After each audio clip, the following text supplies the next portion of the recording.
Bueno, vamos a ir retomando ahora los temas que ya hemos visto. De hecho, a partir de la unidad uno y 2, y vamos a ir complementando con algunos datos, pero bueno, como les decía, ya son temas que ya hemos abordado. Primero hablemos de la planeación de los inventarios forestales. Esos son los temas que desarrollamos y bueno, la definición del motivo de estudio. De primera instancia, un inventario forestal lo que hace es que con él se define la cantidad y la calidad de árboles en un bosque y las características del terreno en donde vamos a estar estudiando. De hecho, un ejemplo fue cuando hicimos esa pequeña práctica de manera individual, en la cual nosotros conocimos las características dendrométricas de la masa forestal y pues ustedes sabían que tenían que incluir algunos datos como pendientes, fauna, clima, entre otros, ¿no? Las características que mayormente nosotros vamos a estar ocupando, pues son el volumen del área, el área basal, la altura media, el número de árboles y la regeneración. En documentos como el Inventario Forestal Nacional y de Suelos, bueno, pues podemos ver cómo también hay una metodología específica en los sitios de muestreo para poder evaluar la regeneración y entonces poder determinar cuáles son las plantas que tienen una mayor presencia.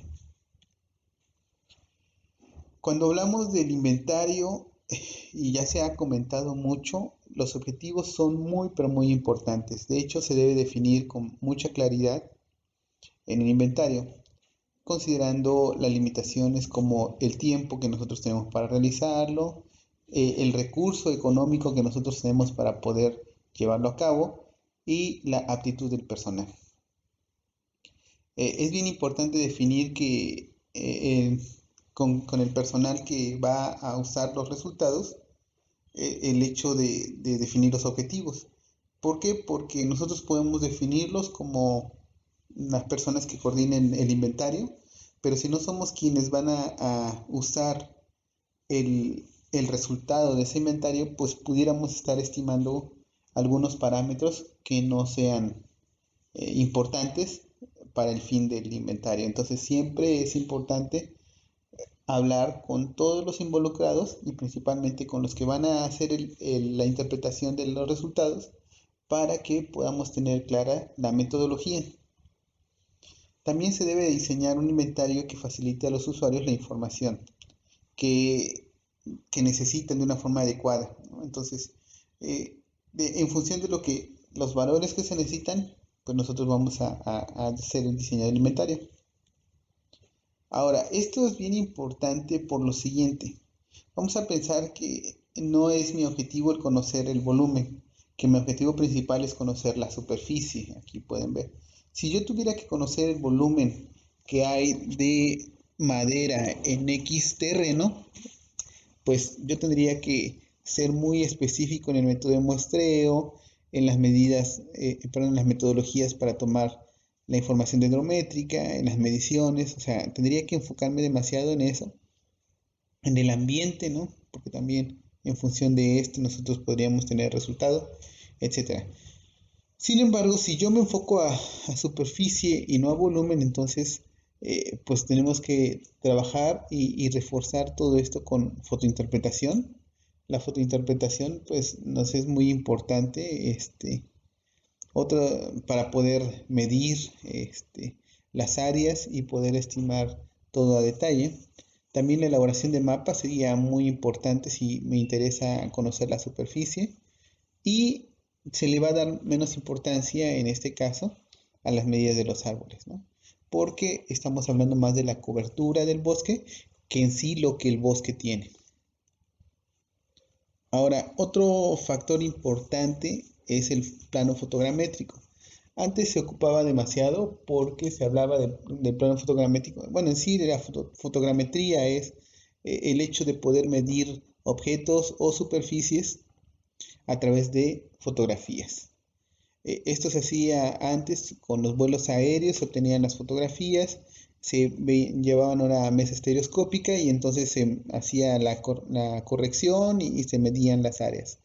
En la actualidad, bueno, los sistemas de información geográfica vienen siendo de vital importancia y a través de ellos pues podemos nosotros medir, podemos evaluar y podemos nosotros ocupar todavía no solo imágenes satelitales, sino imágenes raster o bien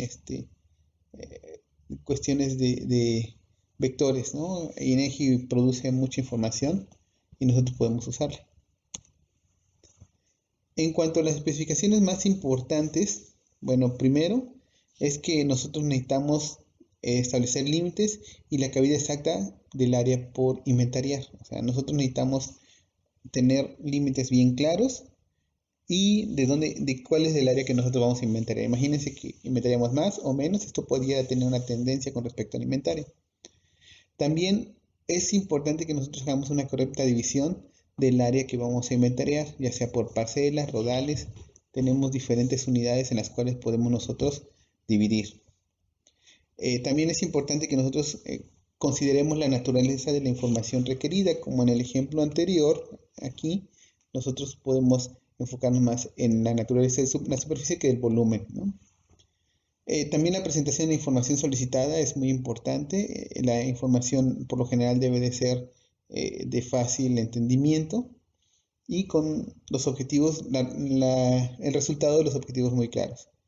Y también la precisión de la información requerida. La precisión va relacionada con los objetivos, dependiendo de lo que nosotros necesitamos y queremos. De hecho, hay una tabla que es justamente esta, que la tomé del libro Rothman de la Vega y Ramírez Maldonado, en el libro de hidrometría editado por Chapingo. Ya les habíamos comentado, de hecho ya habían visto esta tabla.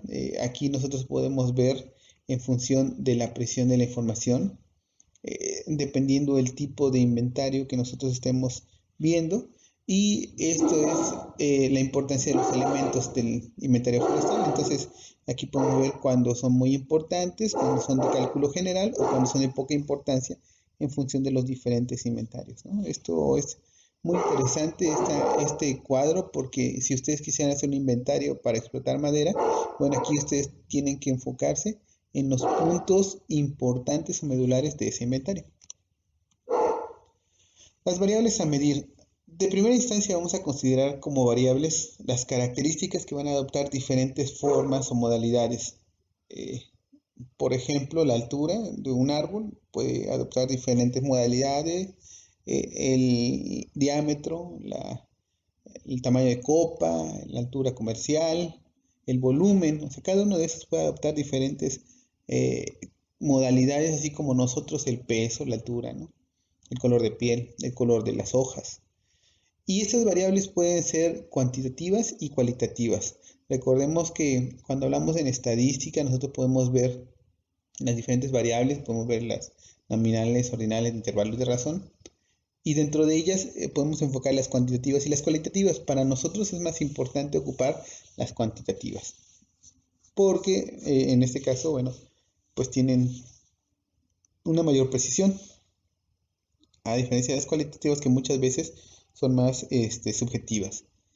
Algunas de las variables que nosotros podemos ver son estas: el volumen comercial, la altura de los árboles, el número de árbol en una categoría diamétrica, el color del follaje, la regeneración, que verdaderamente este punto de la regeneración es muy importante. Y bueno, pues les decía, para poder hacer los análisis estadísticos, las variables deberían de ser variables numéricas. También se pueden tomar variables cualitativas y hacer ciertas metodologías para poder hacer los análisis, pero bueno, al final nos convienen más las variables numéricas. El nivel de precisión va a ir en función del costo, pero también del objetivo, ¿no? O sea, y esto es bien importante. Recordemos que la norma para la realización de programas de manejo nos indica que, bueno, hay un nivel de confianza que es el que nos pide como mínimo, y también un margen de error, y esto va relacionado con el nivel de precisión. El muestreo, pues, es definitivamente lo más importante del inventario. Nosotros podemos hacer un excelente trabajo con todo, pero si no hacemos un muestreo adecuado, recordemos que el muestreo lleva un error. Y bueno, pues si nosotros tenemos un sesgo o estamos haciendo un método equivocado de muestreo, pues simple y sencillamente nuestra información no va a ser correcta, ¿no? Entonces, dentro de este muestreo se pueden equivaler los sitios, rodales, las fajas, puntos de muestreo, es como nosotros podemos este, considerar los puntos de muestreo, los sitios de muestreo, y debe de ser, en primer lugar, objetivo, que no tenga sesgos, y también debe de considerar el muestreo, dentro del muestreo, el error, el factor de corrección, eh, este, el error de muestreo, los límites de confianza. Bien importante, ya lo habíamos mencionado, es la intensidad de muestreo, y la intensidad de muestreo prácticamente es la relación porcentual de la superficie de la muestra con respecto a la superficie total. Esa es la forma en la cual se calcula, de hecho ya lo habíamos calculado por ahí en algunos ejercicios. Prácticamente estamos diciendo que si yo tengo 10 hectáreas y voy a hacer una intensidad de muestreo del 10%, entonces yo muestraría 1 hectárea, ¿no? La intensidad va a variar según el grado de precisión que se desee, o sea que no siempre va a ser 10, puede ser 1.5, 2, 3, 5, 10, 6%, o sea, va a depender de la precisión y también de los recursos que se tengan, ¿no? La fórmula aquí es muy simple, dice que la intensidad de muestreo es igual al número de unidades de la muestra entre el número total de unidades de toda la población, y esto se va a multiplicar por 100 porque es porcentual. El tamaño de la muestra también ya lo habíamos mencionado, ahorita simple y sencillamente es nada más como un asunto de recordatorio. Tenemos poblaciones infinitas y las finitas. Las poblaciones finitas son cuando conocemos el total, por ejemplo, el número total de estudiantes en un grupo, ¿no? En este caso, bueno, pues nosotros en el grupo podemos saber cuántos son, y en función de eso podríamos decir, bueno, vamos a hacer un muestreo para determinar el peso promedio de los estudiantes, ¿no? Pero en el caso de las poblaciones infinitas es cuando nosotros no conocemos el valor total de los elementos que componen la población total. Por ejemplo, cuánta arena hay en el mar, ¿no? O cuántas estrellas hay en el cielo, o cuántos árboles hay en 1000 hectáreas, ¿no? En realidad no tenemos ni idea. Y entonces es cuando nosotros ocupamos la fórmula de las poblaciones infinitas para poder determinar el tamaño de la muestra.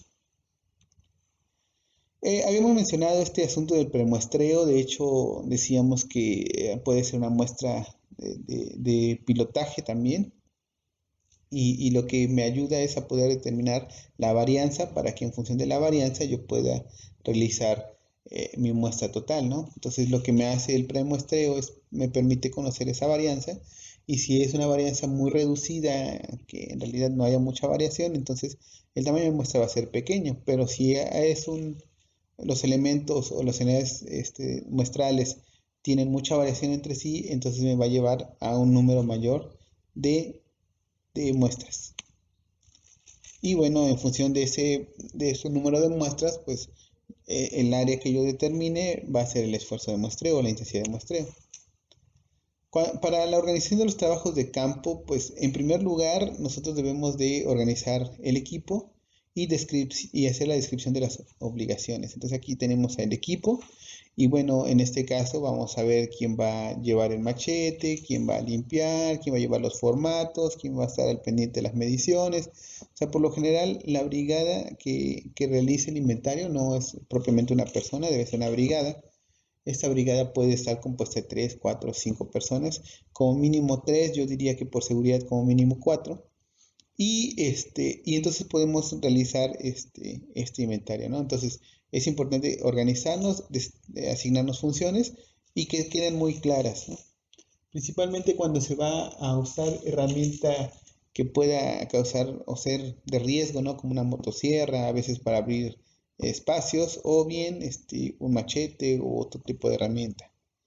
Después de ello, pues el procedimiento del transporte, también cómo se va a mover la gente para desplazarse de un punto a otro. Hay ocasiones en que es uno bien bendecido y llegas de tu casa al terreno y te puedes regresar el mismo día, pero hay ocasiones en las cuales no es así. Entonces también si hay determinadas instrucciones para acampar, en dónde lo vas a hacer, bajo qué condiciones, también eso se dice.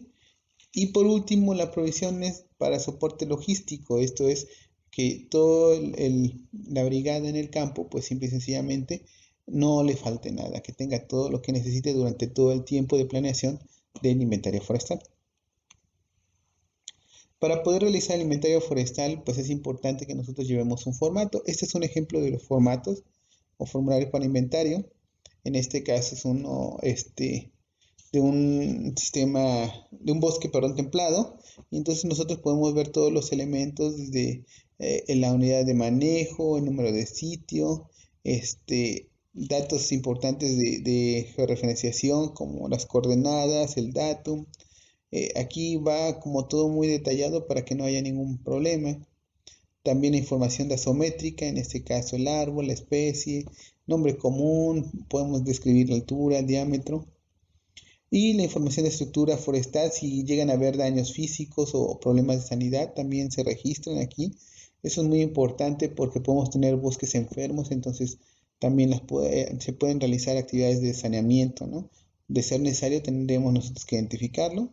También nosotros podemos tener zonas de incrementos, en este caso podemos nosotros agregar si estamos teniendo incrementos, principalmente si tenemos sitios, parcelas permanentes en las cuales estamos dando mediciones, podamos nosotros llevar ahí los registros. Y la regeneración, cuáles son las especies.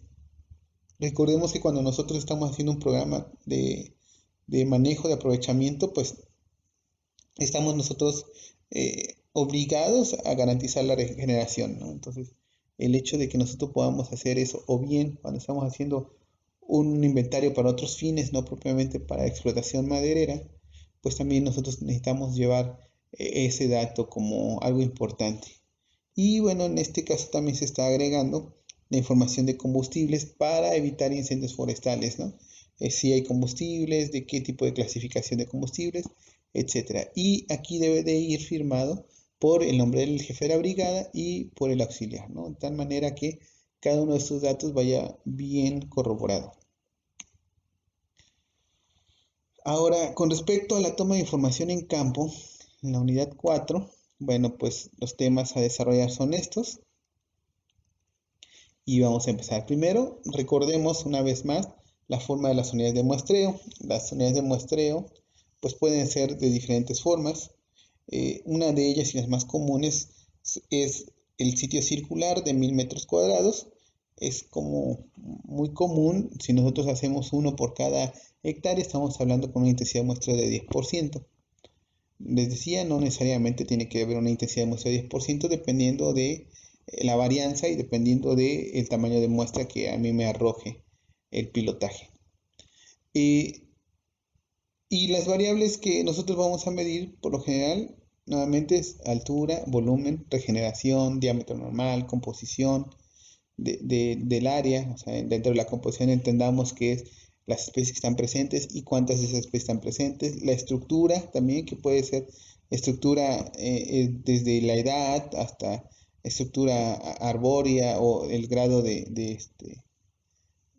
regeneración y demás otras características propias de la masa forestal, flora, fauna, área basal, entre otras más.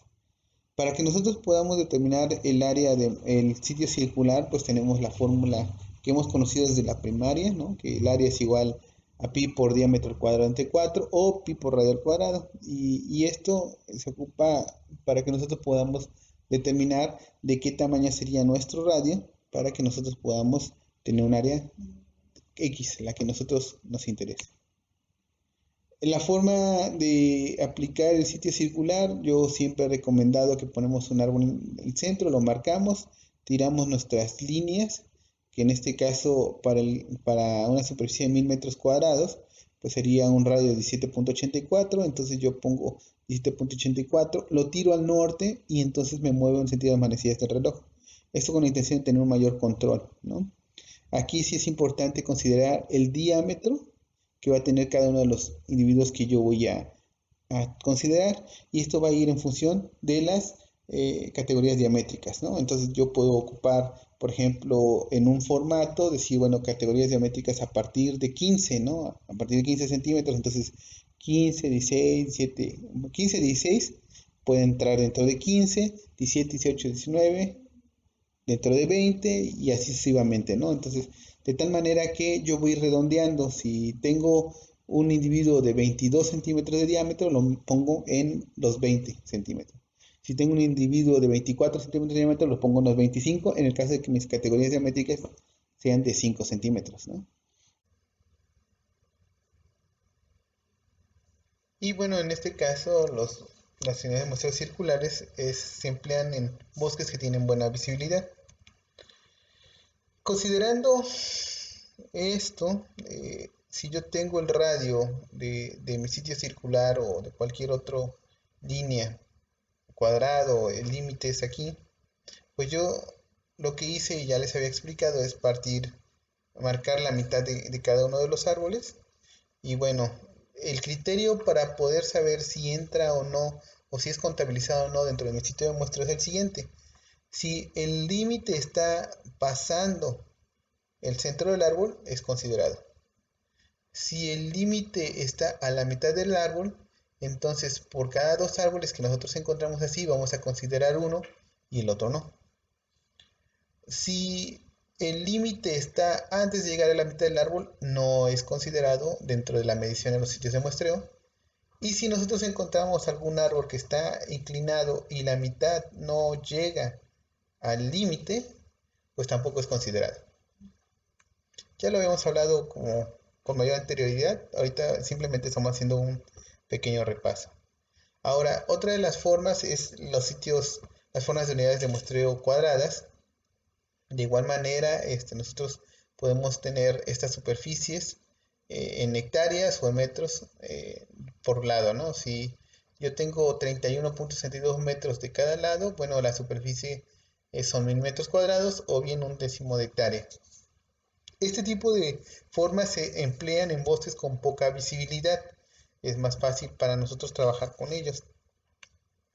En el caso de los sitios rectangulares, estos se emplean con bosques con poca visibilidad y en terrenos con pendientes pronunciadas. De igual manera, un 50 por 20 metros equivale a 1000 metros cuadrados y así sucesivamente.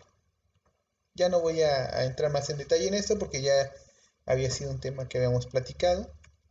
En cuanto a los estimadores que nosotros vamos a ocupar, recordemos que pues está la media, ¿no?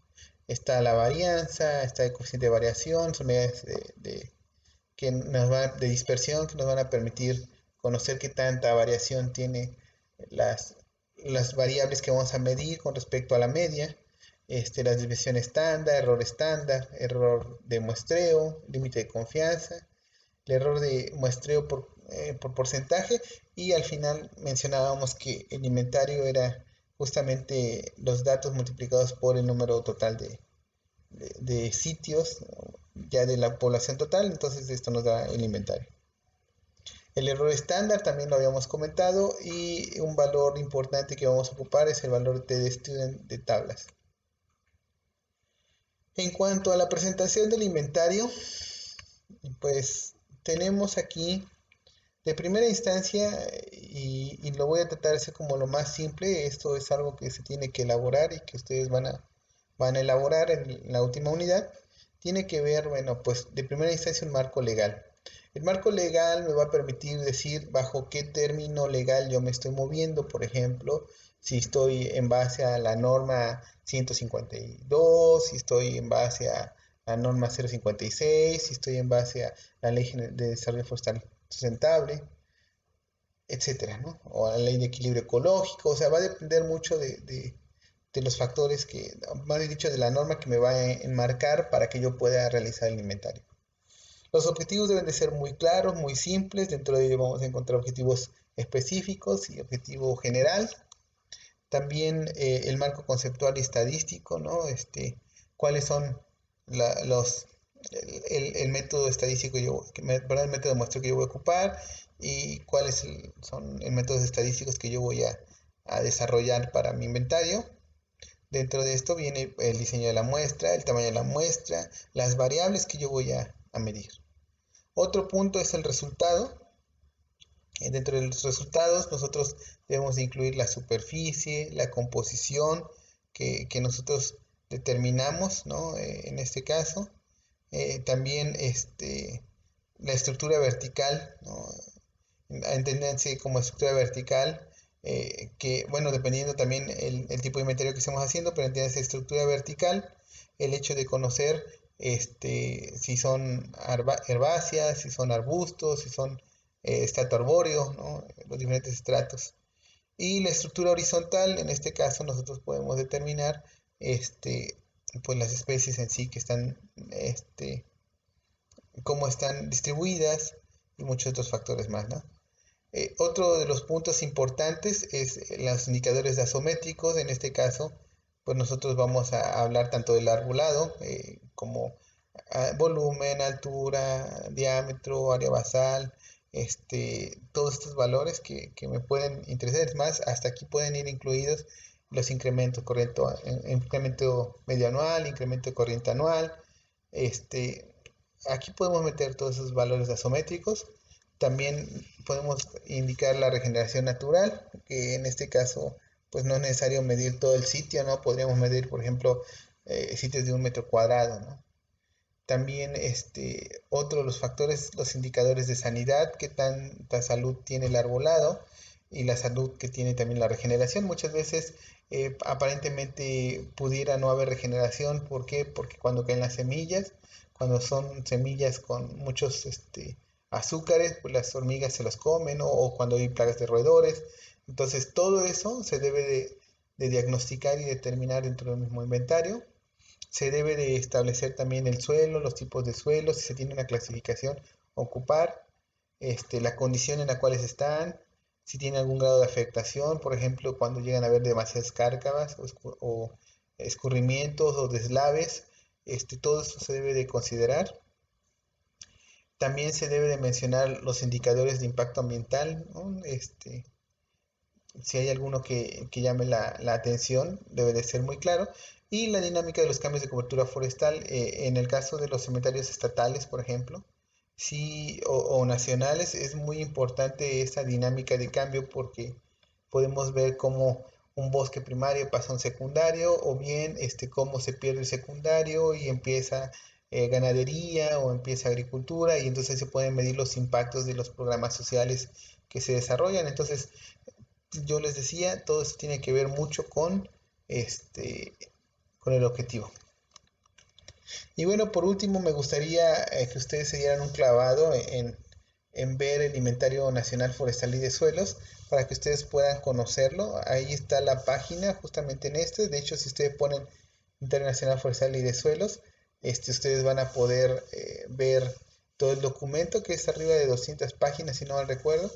Y también dentro de esa misma página del SNIG, que es esta específicamente, ustedes pueden ver los criterios, la metodología, todo lo que tomaron en cuenta, y ahí podrían ustedes ver, entender, por ejemplo, el método sistemático certificado por conglomerados, que es el que ocupa el inventario nacional, y bueno, a 2.5 kilómetros, y ahí van a ver como otra perspectiva de un inventario nacional. Espero haya sido de mucho provecho, y bueno, pues con esto cerramos nosotros las diferentes unidades. Gracias.